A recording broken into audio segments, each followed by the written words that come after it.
자, 오늘 사순절 세 번째 주간을 지내고 있습니다. 사순절은 주의 십자가를 바라보고 십자가에 담긴 뜻을 마음에 새기면서 그 사랑에 감사하고 보답하는 그런 주간이 될 것입니다.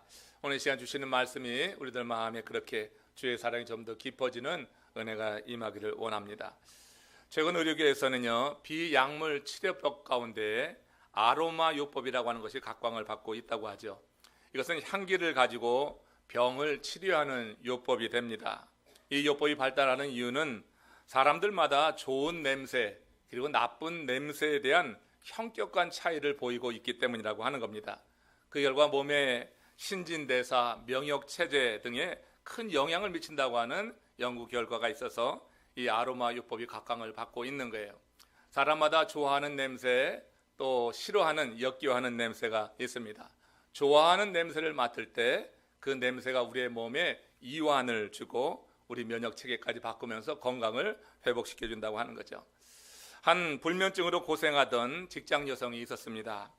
그 여자가 하루는 출근길에 동료를 만나서 버스를 타고 회사를 향해 가는데 어느 순간 자기도 모르게 그 남자의 어깨에 머리를 기대고 잠이 들고 만 것입니다.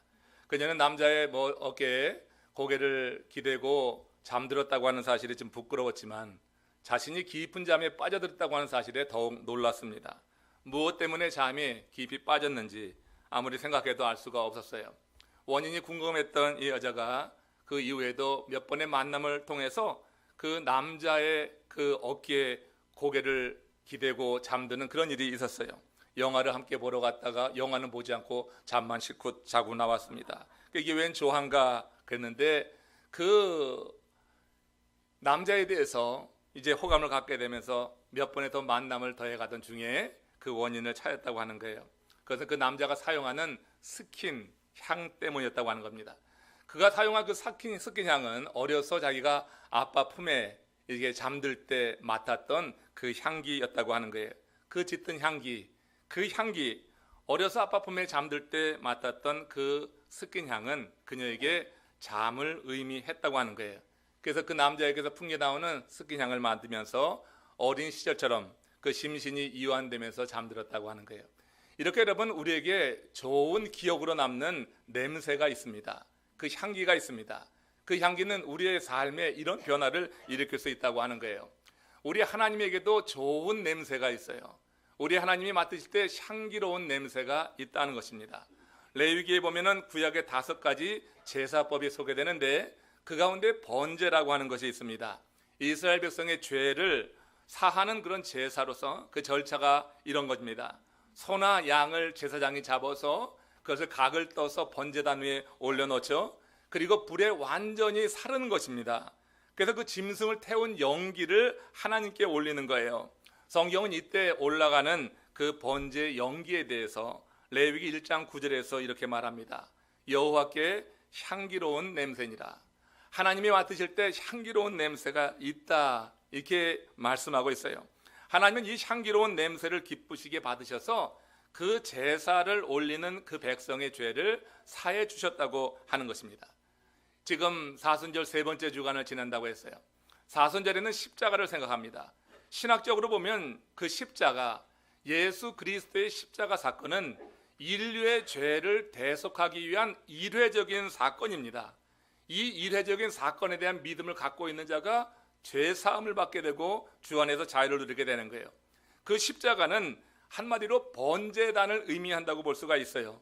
그리고 거기에 달리신 예수 그리스도는 희생의 제물이라 해석할 수 있습니다. 그리고 예수님께서 운명하시기 전에 마지막으로 외친 그 외마디 한 말씀, 그것은 여호와 하나님께 향기로운 냄새가 되었을 것이다. 누가복음 23장 34절에서는 예수님이 외친 말씀이 아버지 저들을 사하여 주옵소서, 이런 말씀이었습니다. 그러니까 예수 그리스도의 그 십자가 그 사건이, 그리고 그 예수님의 죽음이 우리 하나님 앞에 향기로운 냄새가 되었고, 이 사건을 통하여서 우리 모두에게 생명길이 열려지게 되었다. 우리는 이 십자가 사건을 믿음으로 받을 때 주께서 열어놓으신 이 생명의 길을 걷는 구원받은 하나님의 사람이라 하는 겁니다. 이 길을 걷는 사람들은 더 이상 사단의 노예로 살아서는 안 되고 그렇게 살 수도 없다고 생각합니다. 정말 우리가 생명길에 들어섰다고 하면 사단의 노예로 그렇게 부자유하게 살 수가 없는 것입니다. 우리 주님이 죽음의 대속, 그 대속의 죽음으로 인해서 우리가 하나님의 자녀가 되었기 때문이라고 하는 거예요. 그러기에 사단은 더 이상 우리에게 힘을 발휘하지 못하는 거예요. 하나님의 자녀인 우리를 하나님께서 지키시기에 우리 가운데서 물러간다고 하는 거예요. 우리가 주의 이름을 부르는 순간 우리 주님께서 언제나 우리와 함께 하시면서 우리를 위해서 일하시기에 사단이 우리 속에 역사하는 것은 이제 그만 물러가야 될 줄로 믿습니다. 날마다 반복적으로 그 사단의 종이 되어서 산다고 하는 것은 큰 문제가 아닐 수가 없어요. 그래서 오늘 본문 고린도후서 2장 14절에서 바울은 이렇게 그리스도 안에 있는 자의 삶에 대해서 말씀하고 있습니다. 같이 합독하겠습니다. 항상 우리를 그리스도 안에서 이기게 하시고 우리로 말미암아 각처에서 그리스도를 아는 냄새를 나타내시는 하나님께 감사하노라. 자, 보세요. 바울은 우리가 주 안에 있을 때 하나여 주께서 이기도록 역사한다고 말하는 거예요. 항상 우리를 그리스도 안에서 이기게 하신다고 그랬어요. 그러니까 여러분, 이걸 뒤집어 보면 어떻게 돼요?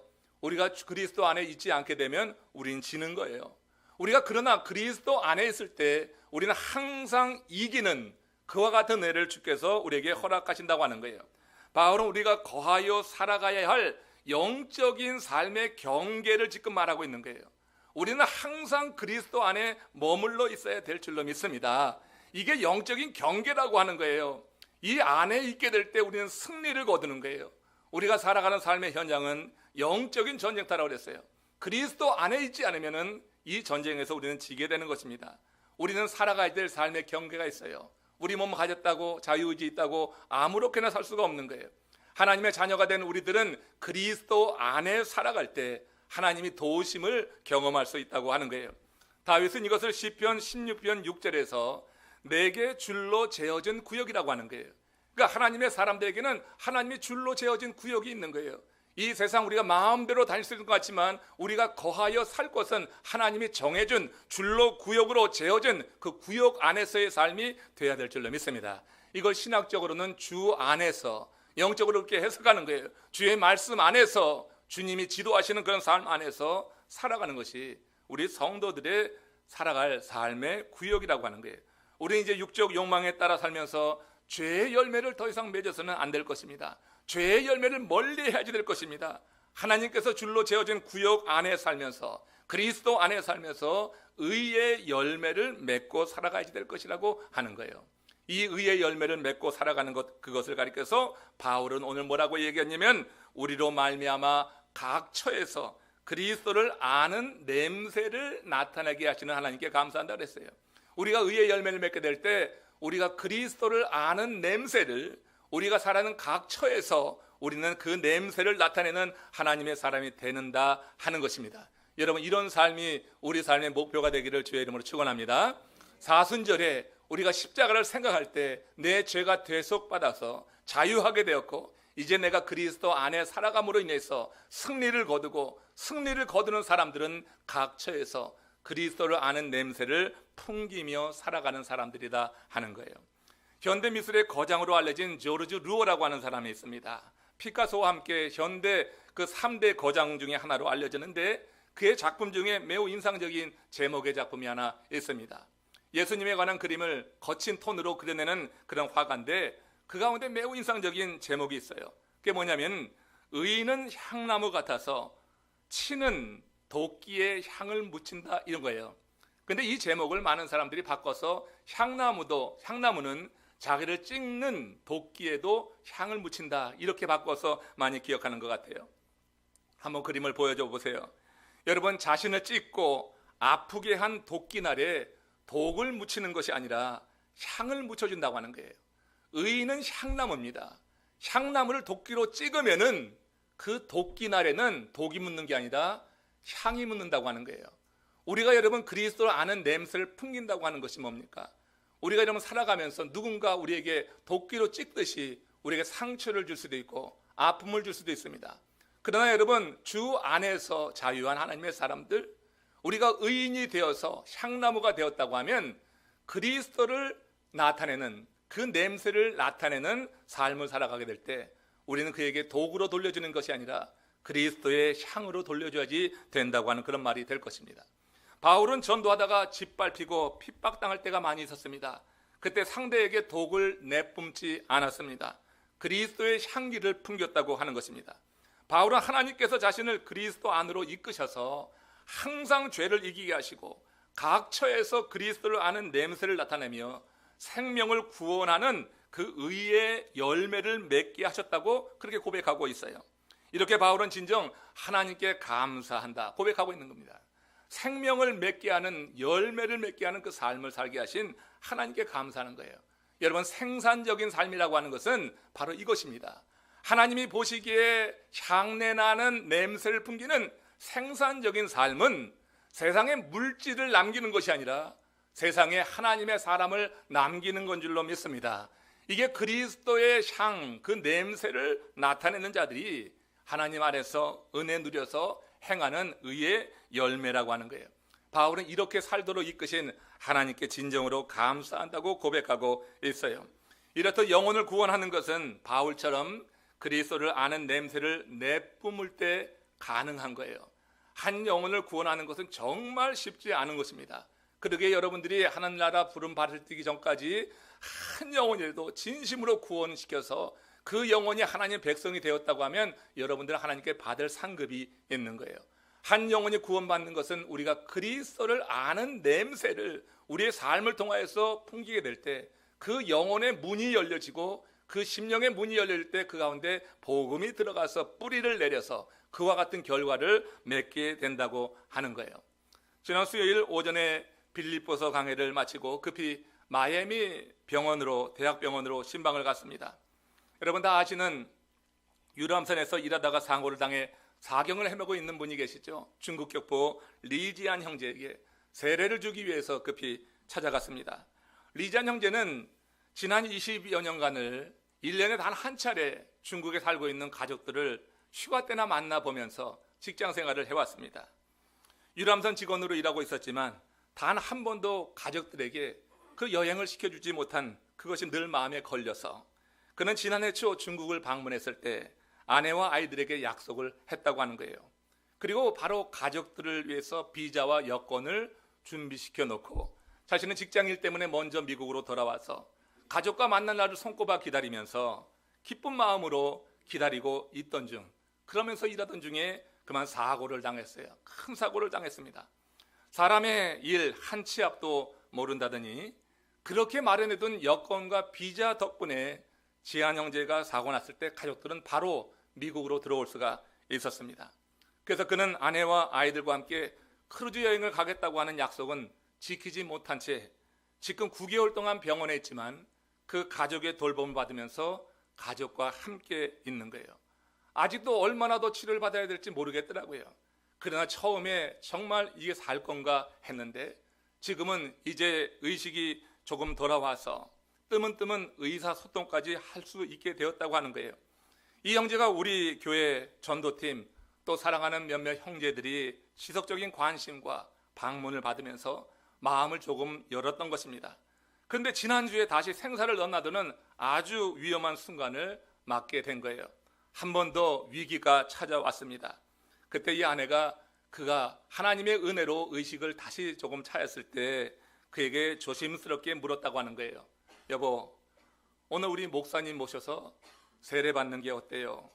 그렇게 물었다고 하는 거예요. 근데 여러분 의외로 그 형제가 바로 고개를 끄덕이라고 하는 얘기예요. 말은 하지 못하고 입 모양을 가지고 의사소통을 하고 표정을 가지고 의사소통을 하는데 바로 고개를 끄덕였다고 하는 거예요. 그래서 저에게 전화에 텍스트를 보냈습니다.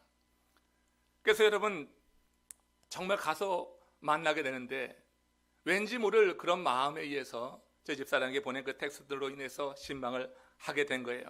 세례를 베푼 후에 그의 아내와 그 지한 형제에 대해서 그 상태에 대해서 대화를 나누던 중에 그가 며칠 전부터 검은 옷을 입은 사람이 왔다 갔다 한다 보인다면서 두려워한다는 말을 들었습니다.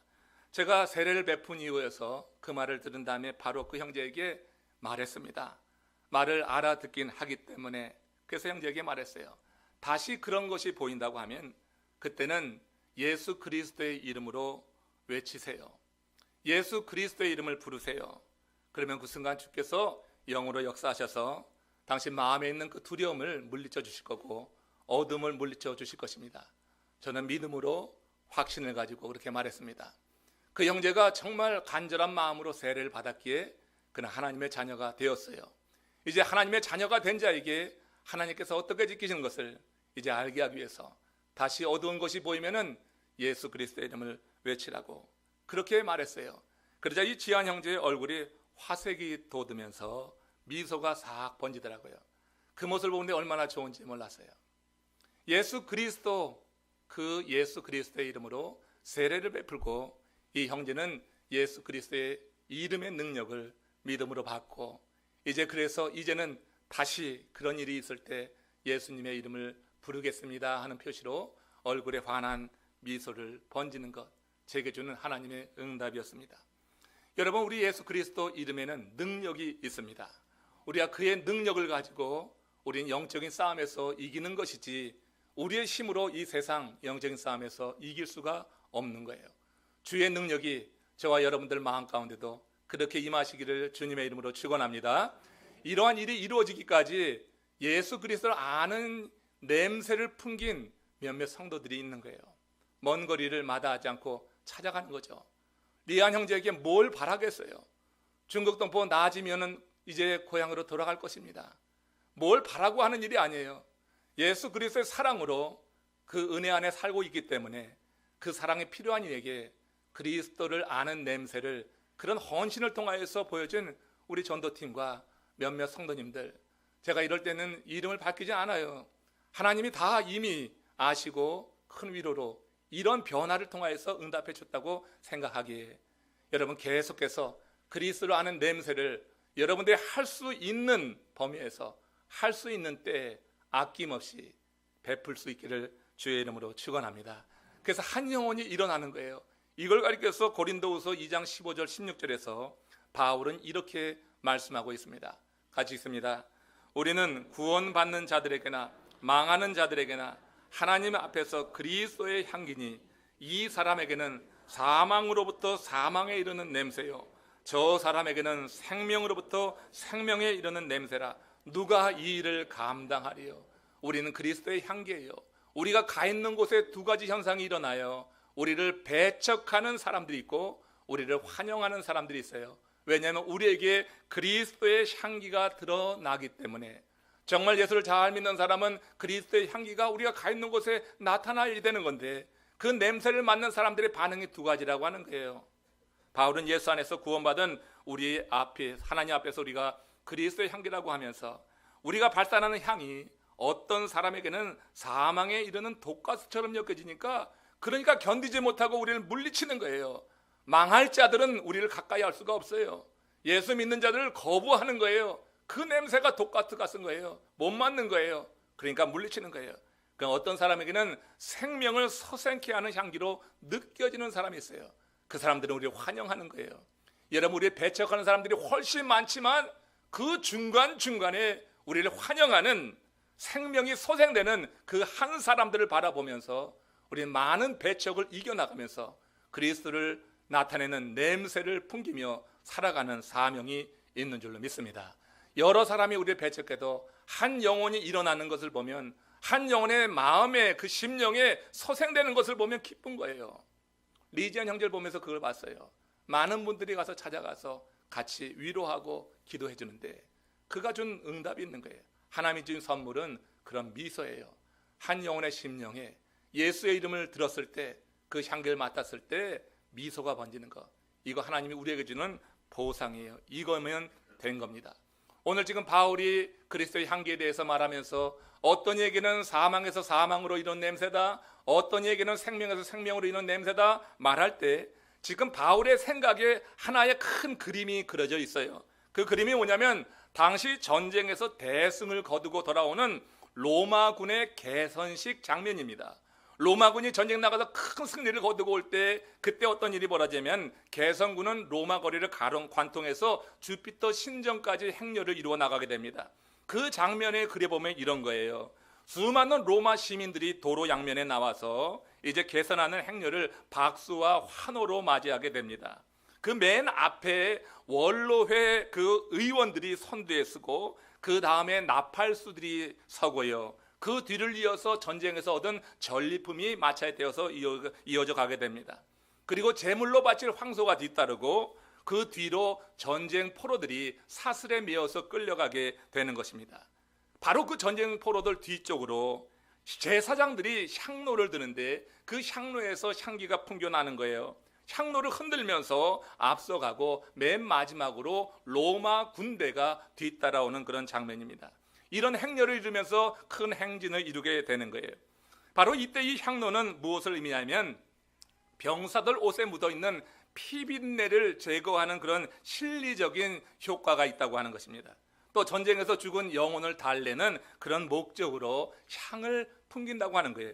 근데 좀 더 신학적이고 영적인 의미를 보면은 이 향이 바로 사망에 이를 자에게는 사망의 냄새고 생명에 이를 자에게는 생명의 냄새라고 하는 거예요. 똑같은 향로에 향을 피워서 제사장들이 흔드는데 죽을 자들, 사슬에 메어서 쫓겨오는 이 죽을 자들에게는 그 향이 역겨운 냄새예요. 잠시 후에 그들은 처형을 당할 것이기 때문에 그 향내가 그렇게 역겹게 느껴지는 거예요. 독가스와 같은 거예요. 그런데 제사장이 이렇게 흔드는 그 향이 뒤에 쫓아오는 로마 군대에게는 아름다운 향으로 느껴져서 그 향을 즐기면서 온다고 하는 것입니다. 여러분, 바로 이 장면을 지금 바울은 상상하고 있는 거예요. 그리고 이 장면에 대해서 이해가 있는 그 이방 교우들에게 지금 예수 그리스도의 향기가 바로 그런 역할을 한다고 하는 것을 일러주고 있는 것입니다. 우리가 여러분 예수 그리스도의 향기라고 했어요. 그리스도 안에서 예수 그리스도의 향기로 우리가 가는 곳에서 살아날 자들에게 기쁨을 주고 죽을 자들에게는 고통을 주는 이 향기의 냄새, 그리스도를 아는 냄새를 여러분 좀 더 확실하게 풍겨낼 수 있는 하나님의 사람들 되시기를 주의 이름으로 축원합니다.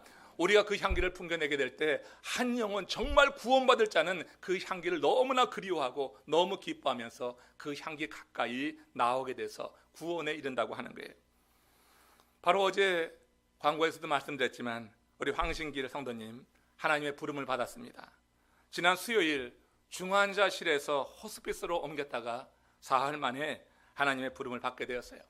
한 6개월 전에 아내 송무자 집사님과 함께 브라질에서 마이애미로 와서 이렇게 지내던 중에 병이 도졌습니다. 전립선 암이 이제는 뼈와 폐까지 다 번져서 회복될 가망성이 없게 되어서 호스피스로 옮기게 된 거예요. 그리고 사흘 만에 하나님의 부름을 받았습니다. 황진길 성도님은 마이애미 와서 우리 교회를 출석하면서 그렇게 기뻐했습니다. 우리 교회에 와서 처음 주님을 영접했습니다. 우리 교회에 와서 세례까지 받았습니다. 세례를 받은 후에 주 안에서 새로운 피조물이 되어서 정말 즐거워했어요. 저를 볼 때마다 그렇게 감사의 인사를 많이 하더라고요. 지난 가을 40일 새벽 부흥성회 때는 40일 동안 한 번도 빠지지 않고 저만큼 자리에 앉아가지고 매일 뭔가 이렇게 들고 있었어요. 뭔가 하고 나중에 봤더니 그게 바로 그분의 셀폰이었어요. 셀폰으로 제 설교를 다 녹음했어요. 그리고 녹음한 설교를 가지고 하루에 몇 번씩 다시 들으면서 그렇게 말씀 안에 살아가는 기쁨을 알았습니다. 그분은 짧은 시간에 영원한 소망을 바라보는 크리스찬이 된 거라고 저는 확신합니다. 그가 바로 죽음을 눈앞에 두고 있었어요. 살려고 하는 희망을 잃지는 않았지만 그 죽음 앞에 두려워하지도 않았습니다. 죽음을 바로 눈앞에 둔 것 같았어요. 장례를 여러 번 치르고 마지막으로 숨을 거두는 분들을 제가 여러 번 봐서 대충 어느 정도 남았겠다 마음으로는 생각합니다. 그런 생각이 들어서 제가 한번 지난 주간에 갔을 때는 우리 송무자 집사님도 잠깐 나가 계시라고 하고 함께 있었던 우리 장로님 또 집사님 나가라고 하고 우리 황신길 성도님과 두 분과만 시간을 가졌습니다. 그분을 위해서 기도하고 싶었고 그분이 누구에게도 말하지 못하는 무슨 사정이 있으면 제가 듣길 원했어요. 그래서 다 내보내고 둘만의 시간을 가지며 잠시 시간을 보냈습니다. 그리고 그분의 소망이 무엇인지 알았어요. 빨리 하나님 나라에 가는 겁니다. 빨리 하나님 나라에 갔으면 좋겠습니다. 그런 얘기를 했어요. 그리고 위해서 기도를 했습니다. 중보기도를 했습니다. 그래도 마지막 순간까지 하나님이 역사하시기를 구했어요. 그 마음을 하나님께서 평안하게 해주시기를 구했어요. 그때 깜짝만한 놀랄만한 소리를 들었어요. 제가 기도하는데 그분이 주여 주여 그렇게 소리를 3번을 외치더라고요. 소리를 못 내서 산소 마스크를 끼고 있었습니다. 말을 잘 못하고 있었는데 기도 중에 주님의 이름을 3번 그렇게 크게 외쳤어요. 그 소리를 듣는데 얼마나 감사하든지 제가 기도하면서 울컥 눈물이 났습니다. 정말 감사한 일이었어요. 죽음이 얼마 안 남았습니다. 분명히 밝히고 준비합시다 하면서 올린 기도였는데 주의 이름을 부르는 것을 보고 정말 감사했어요. 지난 금요일에는 잠시 정신이 또렷한 상태로 돌아왔습니다. 임종을 앞둔 분들에게 나타나는 현상 가운데 하나입니다. 그래서 식사도 하고 그리고 힘을 얻어가지고 그 시신 기증한다고 하는 것에 동의하는 사인까지 스스로 했습니다. 바로 돌아가시기 전날 자기 시신을 이제 의료 연구용으로 기증하겠다. 내 영이 사망에서 생명으로 옮겼고 내 영은 하나님 품에 안겨 있습니다 하는 그런 믿음에서 그 몸을 마지막으로 그래도 쓸모있게 하기 위해서 그 사인을 한 것이라고 생각합니다. 직접 사인을 하고요. 그리고 그 후에 흰 옷 입은 사람이 보인다고 하셨다는 겁니다. 그리고 어제 새벽에 평안히 눈을 감으셨어요. 여러분, 예수 그리스도를 제대로 믿으시기면, 예수 그리스도가 우리 속에 정말 역사하시면 마지막 순간에 어떤 사람은 검은 옷이 보이고 어떤 사람에게 흰 옷이 보여요. 이걸 뇌과학자들은 뇌 현상으로 말하지만 그런데 이상하게 정말 구원의 확신을 갖고 있는 사람들은 다 한결같이 흰 옷 입은 사람이 보이더라고요. 그런데 확신이 없으면 검은 옷을 입은 사람이 보이는 거예요. 리지안 형제에게 그래서 예수 그리스도에 대해서 일러주었어요. 당신의 죄를 사했고 예수 그리스도의 이름을 부르면은 당신 앞에 있는 검은 그림자도 사라질 것이다. 믿음을 가지고 외치라. 그렇게 일러주었어요. 그 말을 믿음으로 봤을 때 그 얼굴이 환하게 번지는 모습을 제가 보고 왔습니다. 뇌과학자들의 말이 그렇든 말든 우리는 믿음을 갖고 있는 사람들이 마지막 그 순간에 경험하는 그 흰옷 입은 사람을 다 봐야 될 줄로 저는 압니다. 황신길 성도님은 운명하기 바로 전까지 우리 교회 성도님들에게 진심으로 감사했어요. 바로 여러분들에게 정말로 감사했어요. 그 말을 여러 번 하셨어요. 드러내지 않고 여러모로 도움의 손길을 내밀어 주신 성도님들께 고맙다고 했어요. 저는 이리 다 알지만 이름은 따로 고명하지 않겠습니다. 그 모든 것은 하나님이 주신 은혜로 감당한 것이니까 감사하시고 한 영혼이 믿음을 가지고 천국에 들어갔다고 하는 것으로 여러분들의 헌신에 대해서 하나님이 주신 보상으로 받기를 원합니다. 그의 구원을 위해서 그리스도 안에서 그리스도를 아는 냄새를 내뿜어 주신 분이 계시기 때문에 그의 영혼이 마음을 열었고 이처럼 아름다운 삶으로 마감할 수 있었다고 하는 것입니다. 여러분, 그리스도를 아는 냄새를 풍길 때 여러분들이 한 영혼을 구원할 수 있습니다. 우리가 살아가면서 그리스도 안에 머물러 있기만 하면 자연히 그리스도로 말미암아서 우리에게 그리스도를 아는 냄새가 풍겨지게 되는 거예요. 내가 뭘 하지 않아도 그리스도 안에 진실로 머물러 있으면 그리스도께서 그 향기를 드러내기 때문에 우리는 그리스도 아는 냄새를 풍기면서 한 영혼의 마음을 열고 그 심령이 예수를 알고 예수를 영접하고 구원에 이르는 생명에 이르게 하는 그 일을 우리도 감당할 수 있으리라고 믿습니다. 아름다운 향기 꿈꿔보시길 원해요. 예전에 어른들이 선술집에서 막걸리를 마시고 나오면 두 가지 냄새가 났어요. 담배 냄새, 막걸리 신 냄새. 거기다가 트름을 하면은 이 냄새가 복합이 되어서 정말 역겨워. 그 냄새 제가 기억합니다. 생선을 쌌던 종에는 비린 생선 냄새 납니다. 고기 쌌던 종에서는 고기 냄새 납니다.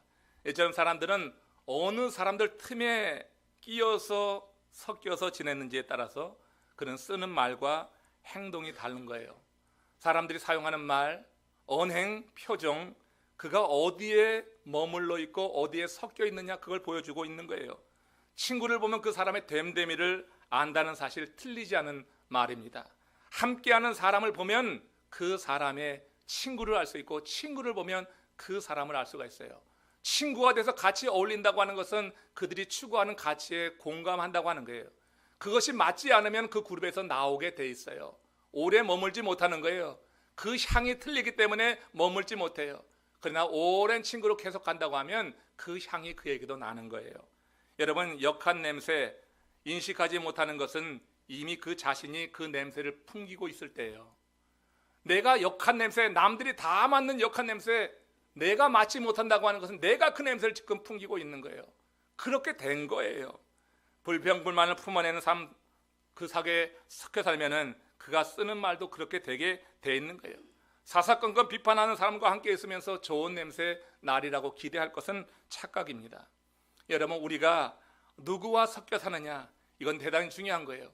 그에게서 어떤 냄새가 나느냐, 몸의 냄새뿐이 아니라 어떤 영혼의 냄새까지 나는 건데, 내가 누구와 섞여 사느냐, 이거 여러분 잘 생각해 보시고, 우리 교회는 누가 와도 아름다운 향기, 그리스도를 아는 냄새를 풍기는 성도들이 모이는 그런 믿음의 공동체 되기를 주의 이름으로 축원합니다. 여러분, 우리가 먼저 아름다운 향기를 풍기고 있으면 이 향기에 동화되는 사람들은 남는 거고, 이 향기에 동화되지 못하고 이걸 역겹게 여기는 사람들은 나가는 거예요.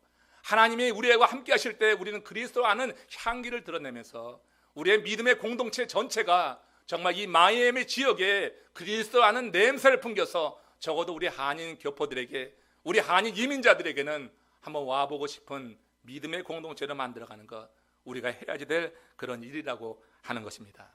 사람은 유유상종입니다. 우리가 주 안에 있을 때 그리스도의 냄새를 맡고 그 냄새를 풍기면 그 냄새에 동화된 자들이 함께 와서 다시 그 냄새를 확대 재생산하면서 하나님의 일을 이루어 나가는 거예요. 그래서 우리가 그 누구보다 우리 예수 그리스도와 함께 하는 것은 대단히 중요한 것입니다. 그리스도 아는 냄새의 근원이 바로 그분에게 나오기 때문에 예수 그리스도와 함께 접하여 살아간다고 하는 것, 우리가 꿈꿔야 될 일이에요. 로마서 11장 17절에서 18절 말씀 보십시오. 같이 읽습니다. 돌감람나무인 네가 그들 중에 접붙임이 되어 참 감람나무 뿌리의 진액을 함께 받는 자가 되었은즉 그 가지들을 향하여 자랑하지 말라. 자랑할지라도 내가 뿌리를 보존하는 것이 아니요 뿌리가 너를 보존하는 것이니라. 여러분, 바울이 뭐라고 말하는 거예요? 돌감람나무, 참감람나무 이야기를 하고 있습니다. 돌감람나무도 참감람나무의 붙임을 받으면 참감람나무의 열매를 맺게 된다. 돌감람나무 가지도 참감람나무의 접붙임을 받으면 열매는 참감람나무의 열매를 맺는다. 여러분, 뿌리가 참감람나무이면은 여러분, 돌감람나무 가지도 맺혀지는 열매는 참감람나무 열매가 된다고 하는 거예요. 이 접붙임의 원리, 신앙생활에 그대로 적용되는 것입니다. 그러니까 가지가 자랑할 게 없어요. 우리가 예수 그리스도 참 감람나무인 예수 그리스도에게 접붙임을 받은 가지예요. 우리는 원래 돌감람나무였어요. 열매를 맺지 못하는. 그런데 참 감람나무의 접붙임을 받았어요. 이 가지는 그대로 접붙임을 받았는데 이 가지에서 이제 나오는 게 돌감람나무 열매가 아니라 참 감람나무 열매라고 하는 거예요. 이번에 우리 리지안 형제님, 황신길 형제님, 정말 필요한 이들에게 도움의 손길을 주고 함께 가서 위로하고 외롭지 않게 함께 그 시간을 보냈던 여러분들, 열매 맺은 거예요. 사랑의 열매 맺은 거예요. 이 사랑의 열매는 돌감나무인 여러분이 맺은 게 아니에요. 우리가 참 감람나무의 접붙임을 받았기 때문에 여기서 양분을 받아서 이 돌감나무 같은 가지, 이 마른 가지 같은 데서 열매가 맺혀진 거예요. 얼마나 아름다운지 몰라요. 이 열매를 맺은 분들을 주의 이름으로 축복합니다. 여러분, 이분들만 축복하는 게 아니라 우리 교회 전체 여러분 성도들을 축복합니다. 우리 교회가 그런 영적인 분위기 가운데 있을 때 여기저기에서 그 돌감람나무 같은 우리를 통하여서 주님의 사랑의 열매가 맺혀지게 될 거고요. 여러분, 찾아가지 못했지만 찾아간 분들을 위로하고 격려하고 같이 여러분 칭찬하고 이게 다 그 일에 동참하게 된 거예요.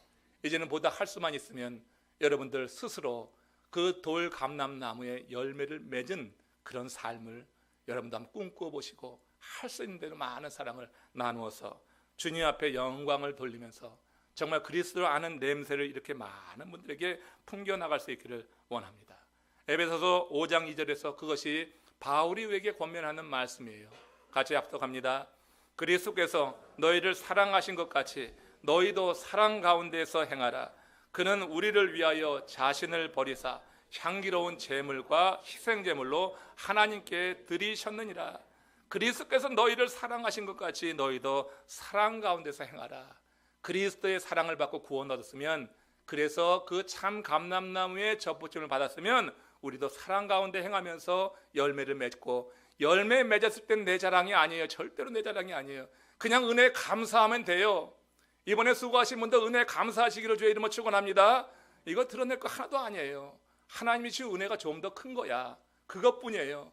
하나님이 주신 은혜가 컸다, 감사하다, 그 열매 맺어서 하나님께 영광 돌리면 되는 거예요. 우리 계장님도 여기 와 계시는데, 여러분 IT 지역을 향하여서 많은 의료진에서, 자원에서 이제 헌신하는 거 여러분 아시죠? 거기에 사랑의 열매가 이제 맺혀진단 말이에요. 예? 우리 교회 와서 잘못 걸려서 거기 갔다고 생각하지 않는다고, 장로님. 그러니까 하나님의 은혜 안에서 거기에 관한 소식을 듣고 마음이 열려서 그렇게 가서 거기 열매 맺는 거예요. 하나님의 일을 하는 거예요. 이걸 보람으로 하시기를 주의 이름으로 특별히 계장로님에게 축복합니다. 그 일을 계속 하시고요. 더 많은 분들이 그 일에 참여할 수 있도록, 하나님의 일에 참여할 수 있도록 그리스도를 아는 냄새를 풍기는 하나님의 사람들이 되었으면 좋겠어요. 그것이 바울이 지금 권면하는 것이고, 주님께서 우리를 구원하시고 우리에게 생명을 연장시켜주는 이유라고 하는 거예요. 늘 말씀드리시기, 가장 큰 복은 뭐예요? 예수 믿고 정말 즐거워하다가 바로 하나님 나라에 가는 거예요. 그런 점에서 황신일 성도는 복받아서 늦게 믿었지만 정말 즐거워하다가 하나님께서 바로 불러가셨어요. 그냥 하는 얘기가 아니에요. 감사한 일이에요. 그래서 위로를 받으라고 했어요. 여러분, 우리가 이렇게 주의 사랑을 나누는 삶은 정말 많은 사람들에게 아름다운 향내가 되어서 그들 마음 가운데 그리스도의 사랑에 대해서 깊이 알게 한다고 하는 거예요. 우리가 그런 일을 향할 수 있는 것은 우리가 주 안에서 새로 피조된 하나님의 사람이 되었기 때문인 것입니다. 요즘 금수저, 흙수저 이런 얘기 많이 한다고 어제 새벽에 잠시 말씀하다가 끊었어요. 시간이 없었어. 이 말이 유행처럼 번지고 있어요, 세상에. 저는 이 말 참 싫어해요.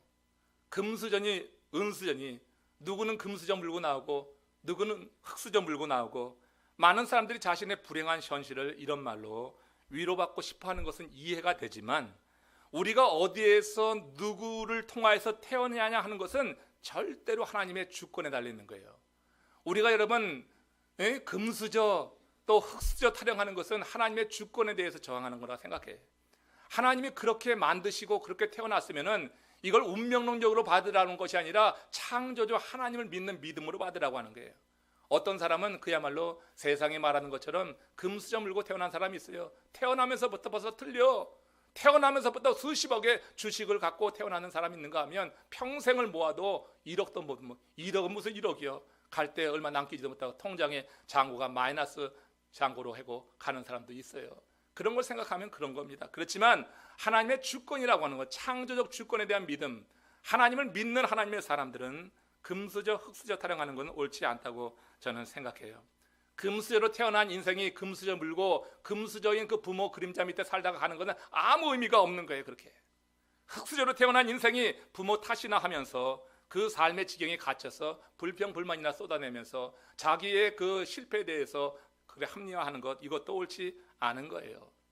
여러분, 고린도후서 5장 17절에 보면 우리는 새로운 피조물입니다. 같이 읽어봅니다. 그런즉 누구든지 그리스도 안에 있으면 새로운 피조물이라.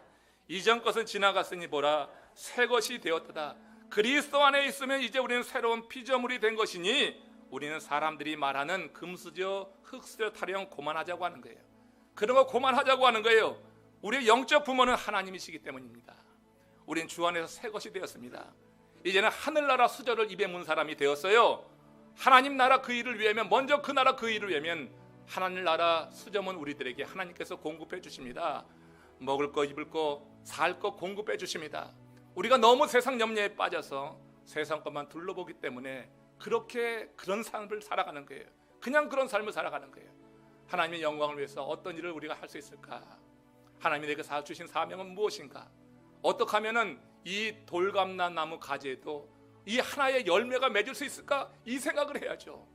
이런 생각을 하면서 우리가 주어진 인생을 살 때 우리 하나님께서는 우리 입에 물린 하늘나라 수저로 많은 것, 우리 필요한 것 공급해 주시고 우리의 영적인 기쁨과 보람을 느끼게 하며 살게 하신다고 하는 거예요. 그래서 우리가 살아가는 삶의 각 처소에서 그리스도를 아는 냄새를 나타내는 것을 삶의 최우선순위로 삼고 살아가게 되는 것입니다. 결론적으로 바울이 고린도후서 2장 17절에서 이렇게 권면합니다. 같이 읽어봅니다. 우리는 수많은 사람들처럼 하나님의 말씀을 혼잡하게 하지 아니하고 곧 순전함으로 하나님께 받은 것 같이 하나님 앞에서와 그리스도 안에서 말하노라. 바울은 지금 수많은 사람들이 하나님의 말씀을 혼잡케 한다고 그랬어요. 하나님의 말씀을 그대로 단순하게 순전하게 받아들여서 말씀 안에 살지 않고 하나님의 말씀을 자기들의 삶 속에 그냥 변형시켜서 혼잡하게 만들어 간다고 했어요. 우리는 하나님의 말씀을 혼잡하게 만들 자격이 없습니다. 하나님의 말씀은 그대로 받아야지 되는 것입니다. 하나님의 말씀을 순전함으로 받는 것입니다. 하나님께 받은 것 같이 하나님 앞에서와 그리스도 안에서 하나님의 말씀을 순전하게 받아서 그 하나님의 말씀이 우리를 이끄는 대로 말씀 안에 살아가는 것이 우리의 삶이 된다. 그때 우리도 이 돌감람나무 같은 우리 인생 속에 그 열매가 맺혀지게 되는 거예요. 일제 일본 식민 통제 질환에 참배 신사참배를 강요하던 때였습니다. 많은 사람들이 신사참배를 했습니다. 그 가운데 교회 리더들도 있었어요. 교회 리더들은 마음으로 절하지 않으면 되지 하는 생각으로 신사참배에 참여했습니다. 자기의 행위를 정당화했습니다. 그런데 그 가운데 한 장로님이 계셨습니다. 죽을지언정 우상에게 절하지 말라고 하는 그 계명 어길 수 없다고 믿는 장로님이었어요. 이 장로님에게 그 신사참배에 참여했던 교회 리더들이 와서 회의를 하는 것입니다. 마음으로 하지 않으면 되지, 그냥 당신도 이 신사참배에 참여하고 교회를 세웁시다. 교회가 핍박을 받는데 교회를 더 세워나갑시다. 회의를 했습니다. 그때 그 장로님이 하신 말씀이 이런 말이었어요. 주여, 내 몸에서 무슨 냄새가 나길래 이런 똥파리들이 달라붙습니까? 주님 용서하여 주시옵소서. 회개를 했다고 하는 거예요. 내게서 똥 냄새가 나니까 똥파리들이 날아들죠. 내가 하나님의 말씀대로 살지 못하니까 이런 자들이 오죠. 하며 자기의 삶을 회개했다고 하는 것입니다. 하나님의 말씀을 혼잡게 하는 것, 우리 삶의 여러 상황 속에서 우리도 그렇게 알게 모르게 그렇게 하고 있습니다. 살기 위해서라고 하는 명분이 있습니다. 이런저런 많은 이유가 있습니다. 그러나 하나님의 말씀은 순전함으로 받는 것이 옳습니다. 하나님의 말씀을 내 상황을 가지고 변화시키려고 하지 말고 하나님의 말씀에 내 상황을 변화시켜 나갈 수 있기를 주의 이름으로 축원합니다. 그게 주 안에서 그리스도를 위해 살면서 그리스도의 냄새를 각 처에서 나타내는 사람들의 삶이라고 하는 거예요. 오늘 이 아침에 하나님의 주신 이 말씀이 여러분들의 마음에 어떻게 들리셨어요? 여러분들에게 생명에서 생명으로 이르는 복음으로 들렸습니까? 사망에서 사망으로 이르는 독가스처럼 듣기 싫게 들렸습니까? 혹여라도 마음에 거역하고 정말 거부하는 마음이 있다고 하면 여러분 주님께 구하십시오. 그 마음은 옳지 않습니다. 오늘 들려진 이 말씀이 여러분들을 생명으로 확실히 세우는 복음으로 하나님의 영광 받으실 만한 아름다운 향내로 올려지는 그런 말씀 되었기를 원합니다.